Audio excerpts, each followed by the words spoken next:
Hello everyone, thank you very much for signing in and watching my live stream. I'm Mr. Matt and this is Dr. Tot. Dr. Tot, cookie for class? Very good. And welcome to SAT ACT Prep. We're going to continue with some miscellaneous math drills, focusing in on clusters of 3 that we'll get 2 rounds with, just to make sure that you have some wide exposure to each one of the subtopics. Let me go ahead and share my screen with you. And as always, remember that these are live sessions, so there's a little bit of a delay with the iPad, but I'll mitigate that as much as possible. Otherwise, let's go ahead and look at the first 2 problems.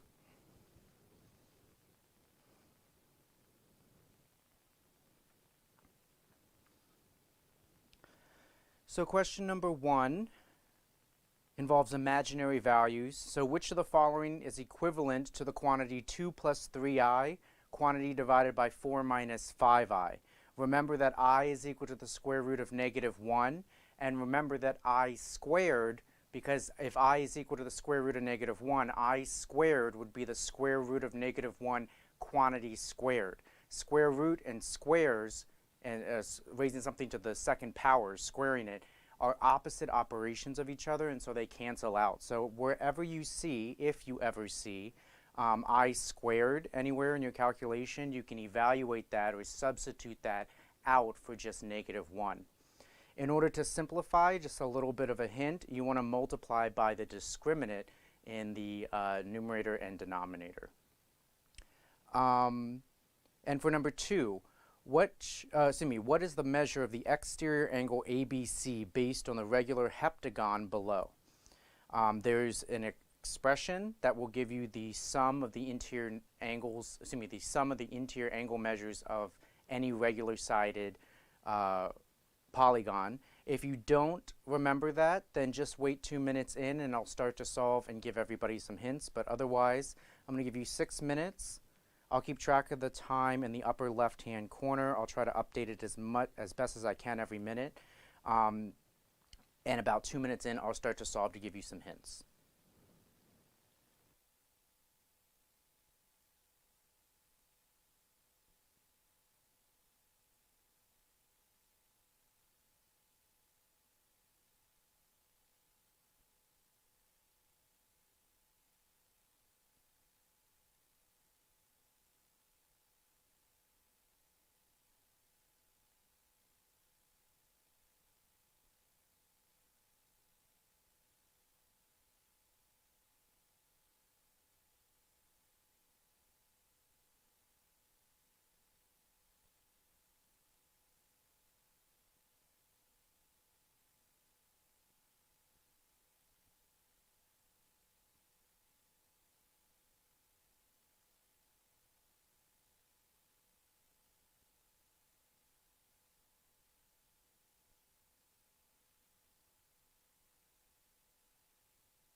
Okay, so for number one, I'm sorry, I think I misspoke earlier when I gave you a hint. I told you that you needed to multiply by the discriminant. That's a totally different thing. I confused the two. You need to multiply, it's called the conjugate. And so to simplify a complex imaginary expression like we have in the numerator and the denominator, 2 plus 3i or 4 minus 5i, you want to multiply by the denominator of the conjugate because we want to rationalize the denominator. We want to get I out of the denominator. Just like we don't want the square root function inside the denominator, you want to rationalize that out. The same thing is true here. So when we multiply by the conjugate, that's a really fancy way of multiplying by the same exact binomial, with the opposite operation or the opposite operator between them. So in the denominator, we have 4 minus 5i, so the conjugate of that would be 4 plus 5i. If you multiply the denominator by 4 plus 5i, you have to multiply the numerator by 4 plus 5i as well. When you multiply those two binomials or those complex values, you have a real and a non-real component. So you can't just treat them equal to each other because they're attached by addition or subtraction. So when we multiply, we have to FOIL. First times first, outer times outer, inner times inner, last times last.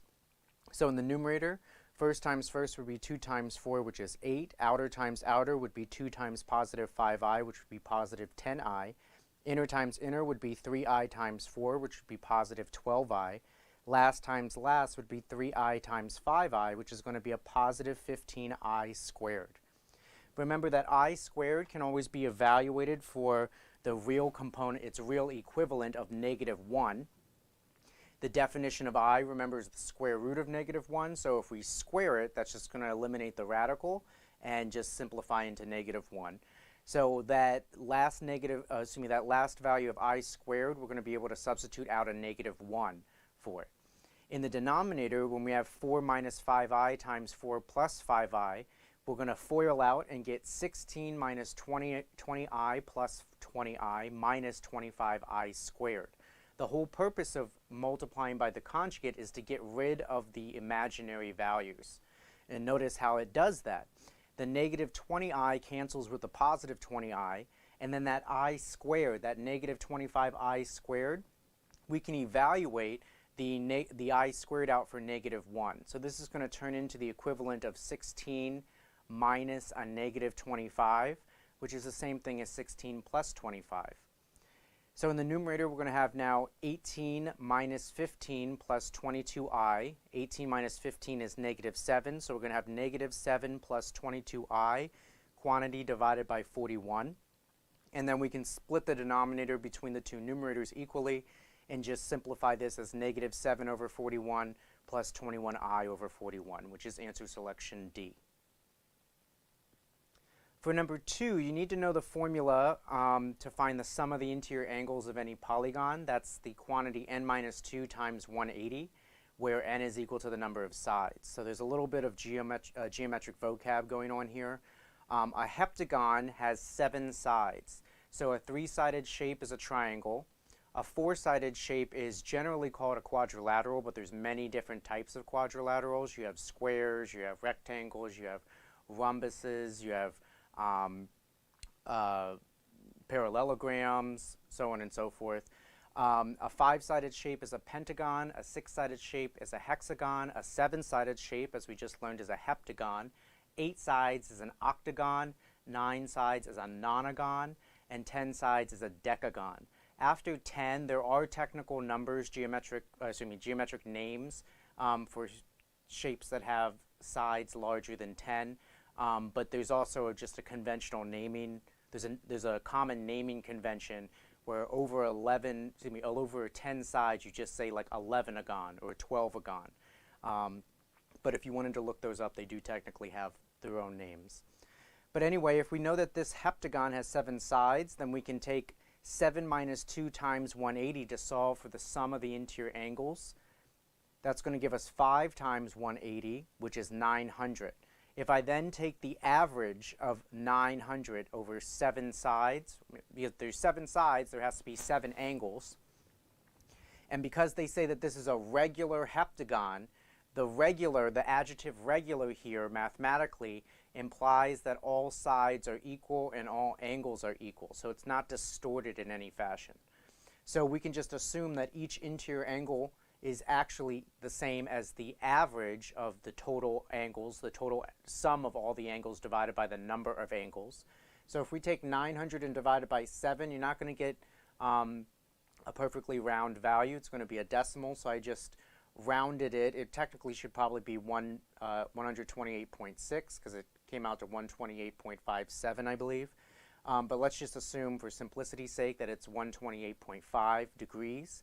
That means the interior angle is 128.5. So that's not the angle that we're looking for. We're looking for the exterior angle.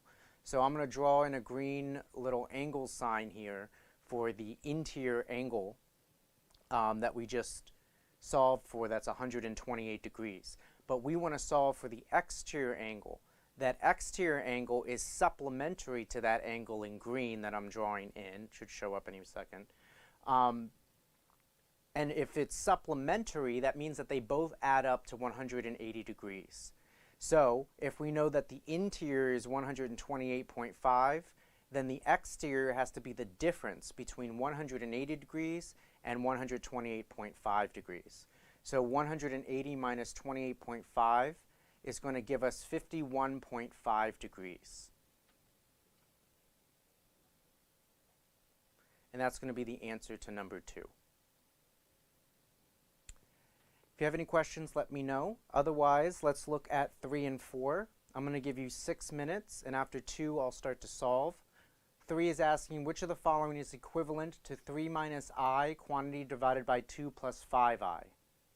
Question number 4 is asking what is the measure of the exterior angle ABC based on the regular octagon below. So I'll give you 6 minutes, and after 2, I'll start to solve.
Okay, so for number 3, we want to rationalize the imaginary value of I out of the denominator. We're going to do that by multiplying by the conjugate of the denominator. Remember, that's the same exact thing as just the denominator with the opposite operation in the middle. So the denominator of 2 plus 5i has a conjugate of 2 minus 5i. If I multiply the denominator by 2 minus 5i, I have to multiply the numerator by 2 minus 5i. Since each of these components, since we have a real and a non-real component to each of these expressions, you need to make sure that you FOIL the expressions out. So first times first, plus outer times outer, plus inner times inner, plus last times last. So foiling there, we're going to get 3 times 2, which is 6, 3 times negative 5i, which is negative 15i, negative I times 2, which is negative 2i, and negative I times negative 5i, which is going to turn into a positive 5i squared. In the denominator, foiling out 2 plus 5i times 2 minus 5i, 2 times 2 is 4, 2 times negative 5i is negative 10i, positive 5i times 2 is a positive 10i, and positive 5i times a negative 5i is going to give us a negative 25i squared. Remember that I squared, because I is equal to, the definition of I is the square root of negative 1.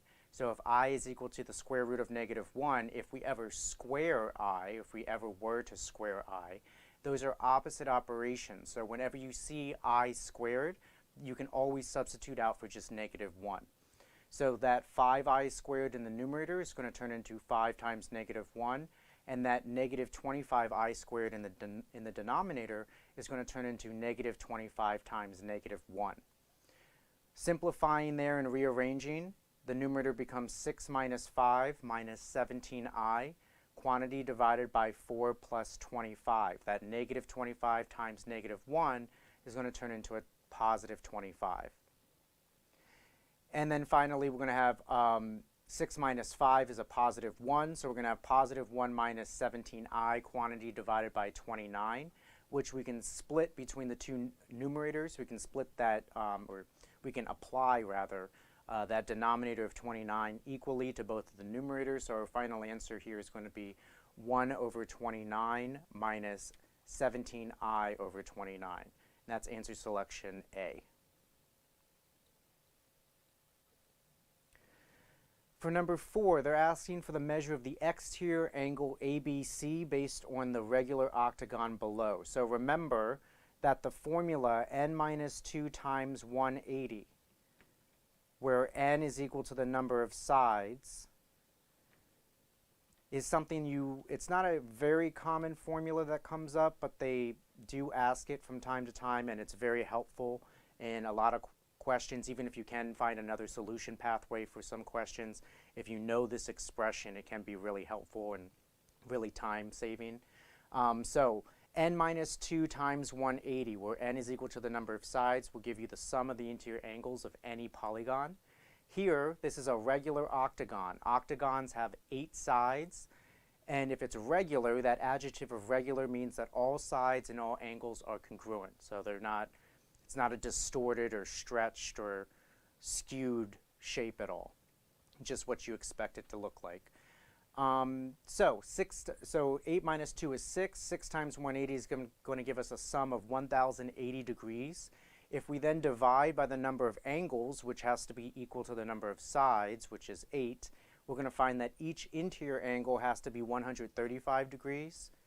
We know that the interior and exterior angles of any polygon are by definition supplementary. If 2 angles are supplementary, that means that they add together to get 180. So if we know the part and we know the whole, we can subtract the two in order to find the missing part. So if we take 180 minus the interior angle of 135, we're going to find that the exterior angle has to be 45 degrees. So the answer to number 4 was 45. If you have any questions, then please let me know. You can use the chat function, or you always feel free to drop a comment below. Okay, question number 5. Which of the following is equivalent to 4i minus 3, quantity quantity divided by 6i plus 1. And number 6 is asking, what is the measure of the exterior angle ABC based on the regular hexagon below? I'm going to give you 6 minutes, and after 2 minutes, I'll start to solve to give you some hints.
Okay, so number 5, if we multiply by the conjugate of the denominator, because ultimately, if we look at our answer selections, the difference is that we don't have an imaginary value in the denominator. We don't have any terms in any values in terms of I in the denominator. So in order to rationalize out the imaginary component in mathematics, the tool that you use is multiplying by the conjugate here. So the conjugate is just the same exact thing, just with the opposite operation. So if we have 6i plus 1 in the denominator, we want to multiply both numerator and denominator by 6i minus 1. Remember that you need to FOIL out because you have two different components, a real and a non-real. So you can't treat them equally, you have to treat them separately. So first times first would be 4i times 6i, which is 24i squared. Then we would get negative 4i minus 18i plus 3 following the FOILing process. Notice that here I just changed the order. I put the imaginary component first. It doesn't matter the order in which the non-real or real value occurs. Just make sure that you keep the FOILing process straight and do the correct associations between first times first, outer times outer, etc. In the denominator, we should get 36i squared minus 6i plus 6i minus 1. Notice the whole reason for multiplying by the conjugate is for that effect there where you get minus 6i plus 6i. So you get imaginary components, because remember, I squared simplifies out. I squared is the same thing as negative 1. It actually is a real number, whereas I is not a real number. But by making the coefficients equal but opposite magnitudes, so they both have coefficients of 6, but they're positive and negative, they cancel out directly, leaving only real components in your denominator. And that matches the answer selections that they present. So just following the simplification process and substituting out I squares for negative 1, we're going to have negative 24 plus 3 minus 22i in the numerator. In the denominator, we're going to have negative 36 minus 1. For those complex negative statements in math, remember that you can use the tool of leave, change, change. Negative 36 minus 1 might be a little bit difficult to wrap your mind around, but if you leave the first sign alone, change the operation, change the sign of the second number, it modifies it into a more digestible form. So if we did that, that would turn negative 36 minus 1 into negative 36 plus negative 1. That's a little bit easier to think about, and obviously that would be negative 37 in the denominator, leaving us with negative 21 minus 22i, quantity divided by negative 37. The real trick here at the end is just making sure that you eliminate the negatives as appropriate. If we equally apply that denominator of negative 37 to both of the numerators of negative 21 and negative 22i, a negative divided by a negative will turn positive. So the final answer here should be positive 21 divided by positive 37 plus positive 22i divided by positive 37. If you have any questions, then please let me know. Otherwise, number 6, if we use that same formula of n minus 2 times 180, where n is equal to the number of sides, then we're going to get 6 minus 2 times 180, or in other words, 4 times 180, which gives us a total sum of the interior angles of a hexagon to be 720 degrees. We know that a hexagon has 6 sides, so therefore it has to have 6 angles. If we know that it's a regular hexagon, all sides and all angles have to be equal to each other, so we can take the total sum of 720 degrees and divide it by the 6 angles in the hexagon, and find that each of the interior angles must equal 120 degrees. Since the interior angle of a hexagon and the exterior angle of a hexagon must be supplementary because they make up a straight line, then we know that the total sum of the two has to be 180. So if I have one part and the whole, I can subtract the part from the whole and find the missing angle measure. So if I take the whole sum of 180 degrees in a straight line, and subtract away the part that I just solved for, that being the interior angle, supplementary to angle ABC, then we get 180 minus 120, which has to be 60. Oops, sorry. If you have any questions, then please let me know. I minimized my screen there by accident, my apologies.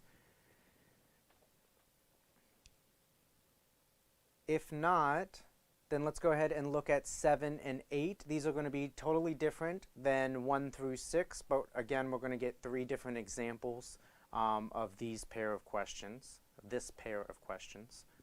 Question number 7 asks, if a and b are positive whole numbers, and 11 raised to the a power, quantity raised to the b power, is equal to 11 to the 19th power, what is the average of a and b? Question 8 asks, if the difference between the measures of 2 acute angles of a right triangle, excuse that typo right there, of a right triangle is 30 degrees, what is the measure of the larger acute angle? So I'll give you 6 minutes. I'll keep track of the time in the upper left-hand corner and try my best to update it every minute. After 2 minutes, I'll start to solve to give you some hints.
Okay, so for number 7, the key here is that they have to be positive whole numbers. A and B have to be positive whole numbers. And if we use the rules of exponents, remember that if we have a power of a power, I'm looking at the text in green right next to the answer selections where I started with the equation that they gave us, 11 to the A power, excuse me, quantity raised to the B power is equal to 11 to the 19th power. So simplifying that from the rules of exponents, on the left-hand side, 11 to the A quantity raised to the B is a power of a power. When we have a base raised to an exponent and then the whole quantity is raised to another exponent, then we can multiply the exponents together. So 11 raised to the A, 11 to the A power quantity raised to the B power is equal to 11 raised to the A times B power. So we have 11 to the AB power is equal to 11 to the 19th power. Now we can use the rule that if we have common bases on opposite sides of an equal sign, we can drop the bases and equate the exponents. So we're going to have A times B is equal to 19. Now, this is where it gets a little bit tricky and a little bit more, conceptual. Because the problem here is that we only have one equation, but we have two variables. We have A times B is equal to 19. So if A times B is equal to 19, 19 is a prime number. So I can't solve explicitly exactly for whether if A is a particular value or if B is a particular value. But because I know that A times B has to be 19, and I also know that 19 is a prime number, meaning that the only two whole values that multiply together to give me 19 are 1 and 19, then I don't know necessarily which is A and which is B, but I know that one of them has to be 1 and the other one has to be 19. So I can solve actually for the average of the two values. So the average of A and B would be the average of 1 and 19. So that's going to be the sum divided by the number of terms. So 1 plus 19 is 20. 20 divided by 2 is 10. So the answer to number 7 is 10. For 8, they tell us that the difference between the measures of the two acute angles of a right triangle is 30. So I just drew a little diagram off to the side there. We're talking about the two smaller angles, so we're not talking about the right angle. So if I just arbitrarily label meaning randomly assign A and B to the two smaller angles, I know that the difference between these two angles, remember difference in math implies subtraction, sum is addition, difference is subtraction, product is multiplication, quotient is division. So if we have the difference between the two measures of difference between the measures of the two acute angles of a right triangle is 30. So if I take the two smaller angles and subtract them from each other, that is 30. So A minus B, one acute angle minus the other acute angle, is equal sign 30. Now, the other equation that you had to surmise yourself is that you know that every single triangle has a sum of 180 degrees. That's a universal principle that always occurs, that has to happen to be considered a triangle. So if we know that in total we have 180 degrees and we've already used up 90 of them in the right angle, that means we only have 180 minus 90, or in other words 90. 180 minus 90 is 90. We only have 90 degrees to split between the other two angles. So that means that the sum of the other two angles has to be 90. Remember that sum implies addition. So now we can write a second equation for the sum, A plus B is equal to 90. This allows us to develop this system. A system is just more than one equation, and that occurs whenever you have more than one variable. You have to have at least as many, in linear algebra, you need to have at least as many mathematical statements, equations, as you do variables or unknown values in order to solve explicitly. To solve explicitly is to solve for an actual value, not versus solving implicitly, which is like solving for in terms of another variable. So y is equal to 3x is solving for y implicitly for x. It's y in terms of x. But if I solve something and I say y is equal to 5, that's an explicit answer because it's an exact numeric value. But either way, that's a little bit of a digression. We're able to develop this system. Remember that we can solve a system three ways. We can either solve by graphing, solving by substitution, or solving by elimination or the addition method. Kind of has two names there. Here, this is obviously written for the addition method because if we were to just add the two equations together, one of the variables, namely the b's, will cancel. The b's cancel here because they're equal but opposite magnitudes.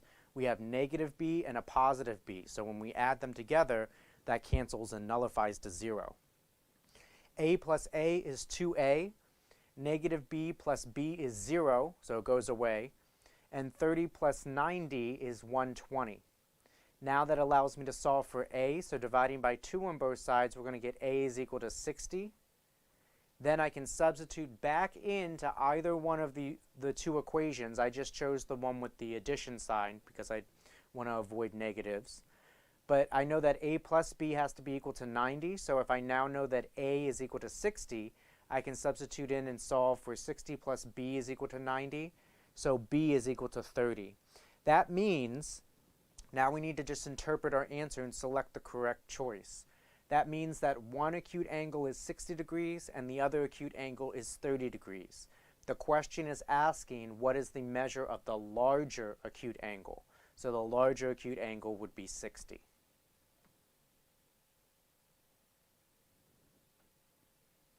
If you have any questions, then please let me know. Otherwise, let's take a look at 9 and 10. 9 is asking if a and b are positive whole numbers and 17 to the a power quantity raised to the b power is equal to 17 raised to the 29th power, what is the average of a and b? And 10 is asking if the difference between the measures of the two acute angles of a right triangle, missing that article there again, of a right triangle is 30 degrees, what is the measure of the larger, oh, that's a, I'm changing this to 35, my apologies. Let's change that to 35. So I'll give you 6 minutes. After 2 minutes, I'll start to solve.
Okay, so for number 9, if we know that 17 to the a quantity raised to the b is equal to 17 raised to the 29th power, then we can use the rules of exponents to simplify that. First, we know that a, the quantity 17 to the a raised to the b, is the same thing as 17 to the a times b power.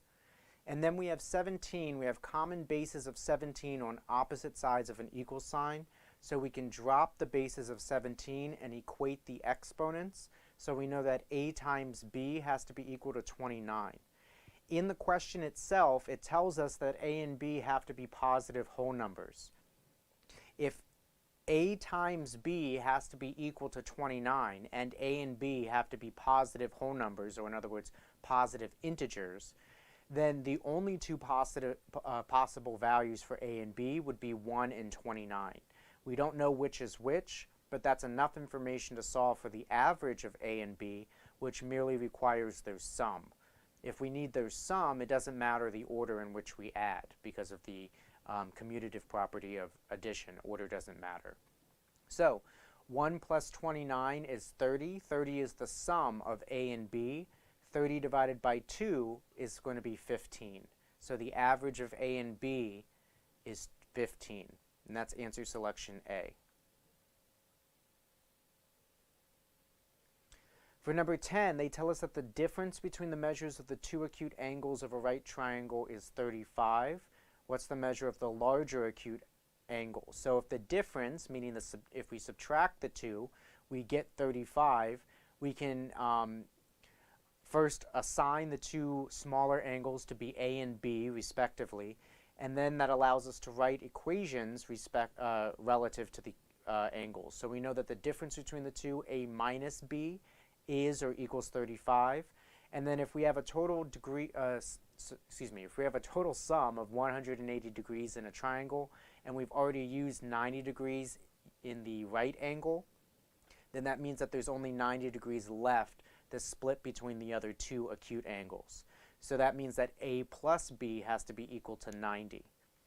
That allows us to develop this system, which can be most easily solved using the addition or elimination method, because the B's are equal and opposite magnitude, so they'll cancel if we simply add them. A plus A is 2A, negative B plus B is 0, 35 plus 90 is 125, so we're going to get 2A plus 0 is equal to 125. That gives us 2A is equal to 125. Dividing by 2, we're going to find A is equal to 62.5. Remember, though, that they have to add up to a total of 180. Oh, excuse me, not 180. I'm sorry, 90. My apologies. Let me correct this. So this should be 90 minus 62.5. I'm so sorry. So the smaller angle would be 90 minus 62.5. That would be 27.5. So that means that 62.5 is the answer here. That's the measure of the larger acute angle.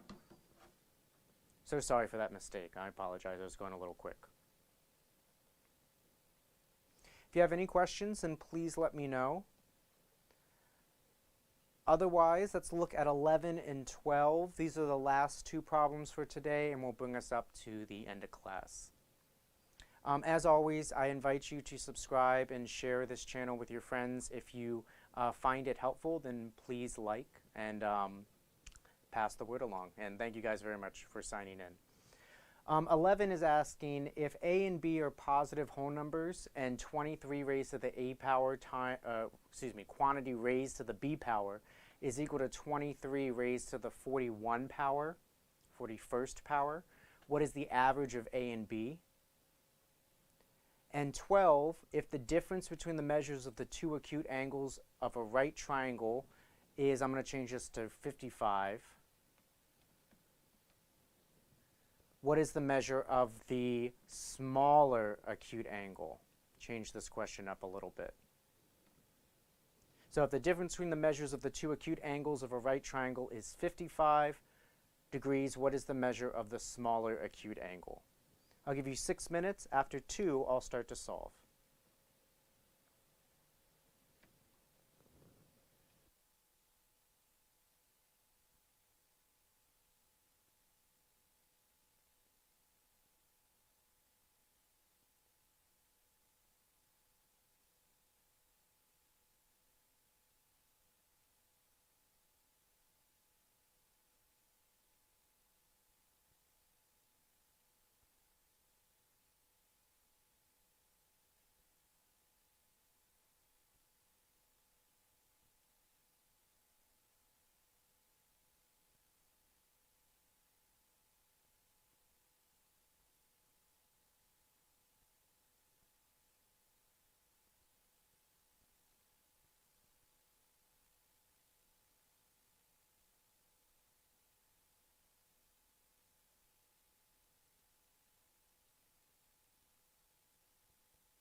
Okay, so for number 11, if we use the rules of exponents to simplify, then we know that 23 to the a power quantity raised to the b power is the same thing as 23 raised to the a times b power.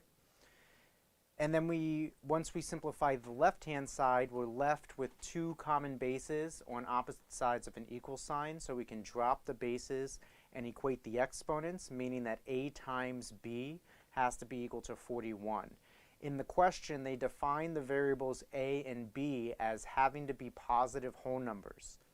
So if a and b have to be positive whole numbers, we need to extrapolate that if a times b is also 41, a prime number, then one of them has to be 1 and the other one has to be 41, the only two whole number factors of 41, because 41 is prime.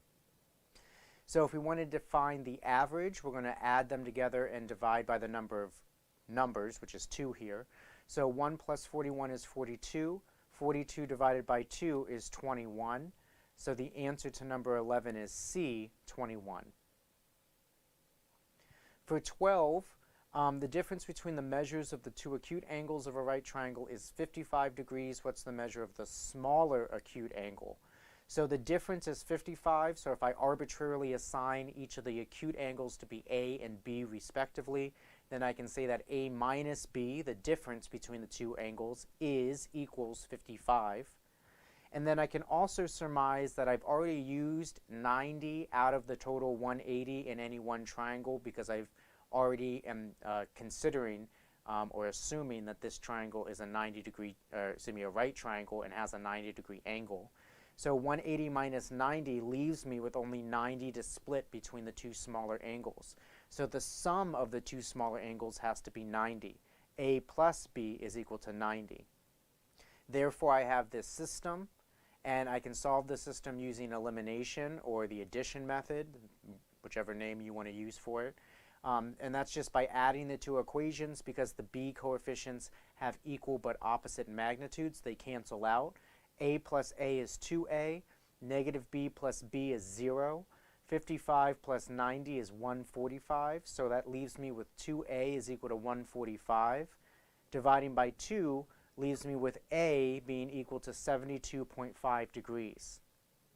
I can then substitute A back into either one of the equations that I started with in the system, in the original system.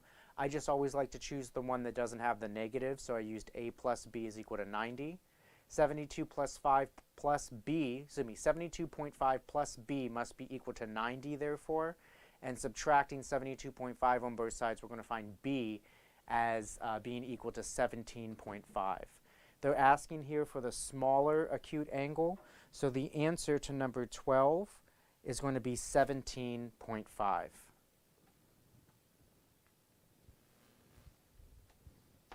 If you have any questions at all, then please let me know. As always, I'm available in the comment section below if you're watching this recording, as well as on all of my social media accounts that will be posted in the description below. Thank you guys very much for watching. If you find these videos helpful, then please like, share, and subscribe.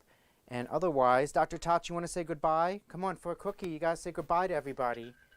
Come on, let's say goodbye, Dr. Tot. Sit. Can you say bye? Can you say bye? Oh, come on. Can you say bye? Okay, little bye, little bit. Thank you guys very much for watching. I hope you have a wonderful night, and I will talk to you all tomorrow.